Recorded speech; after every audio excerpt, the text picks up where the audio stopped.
আসসালামু আলাইকুম রহমতুল্লাহি বারকাতু। হ্যালো গাইস, সকলে কেমন আছেন? আশা করি সকলে ভালো আছেন ইনশাআল্লাহ। আপনাদের দোয়ায় আমি অনেক ভালো আছি। যাই হোক, আপনারা তিনটি কথা আপনাদের বলবো।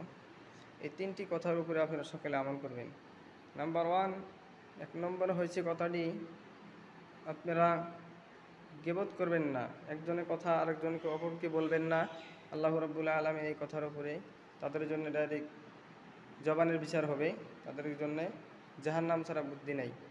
2 নম্বর হলো লা তুশরিকনা বিল্লাহি শাইআ, শিরিক করবেন না। গীবতি, চুগলখড়ি, মানুষের সাথে কথা নাসারি করবেন না। ভাই মহতরম দোস্ত আজিজু, আল্লাহ রাব্বুল আলামিন সুবহানাহু ওয়া তাআলা কাল কিয়ামতের দিন আমরা তো আল্লাহর ইবাদত করতেই পারি না। আরেকটি কথা হলো, আমরা আলেম ওলামা হুজুরদের আমরা দোষাম না, কারণ তারাই হলো আমাদের মুকুট, তারাই আমাদের সর্বশ্রেষ্ঠ। কারণ তারা ছাড়া আমাদের কাল কিয়ামতের দিন ওই আলেম ওলামা যদি শ্রদ্ধা সম্মান না করি, আল্লাহ রাব্বুল আলামিন কাল কিয়ামতের দিন আমাদেরকে বিশ্বাস তাদের উপরে আমরা যদি না করি, তাদেরকে আমরা সম্মান জানায় কথা বলবো তাদের সাথে। আল্লাহ রাব্বুল আলামিন আপনি আমাকে বেশি বেশি সকলে মানার তৌফিক দান করুক। আল্লাহ রাব্বুল আলামিন অপর আয়াতে আল্লাহ বলছেন, সুন্দর একটি কথা বলছেন,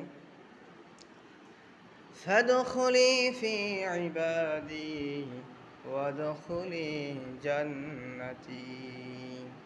যারা দুনিয়ার মুখে আল্লাহর ইবাদত করা হয়েছে, ওই ইবাদত যদি আমরা না করি, আল্লাহ রাব্বুল আলামিন বলছেন ফাদখুলি ফি ইবাদি, ওই ইবাদতের বান্দারা যারা আমরা ইবাদত করছাম তাদের জন্য আল্লাহ জান্নাত রেখে দিয়েছেন। আর ইবাদত যারা করতে পারে নাই, আল্লাহ রাব্বুল আলামিন তাদের জন্য জাহান্নাম রেখে দিয়েছেন। আসসালামু আলাইকুম রহমতুল্লাহি ওয়া বারাকাতুহু। ভিডিও কেমন লাগে লাইক এবং শেয়ার কমেন্ট করবেন।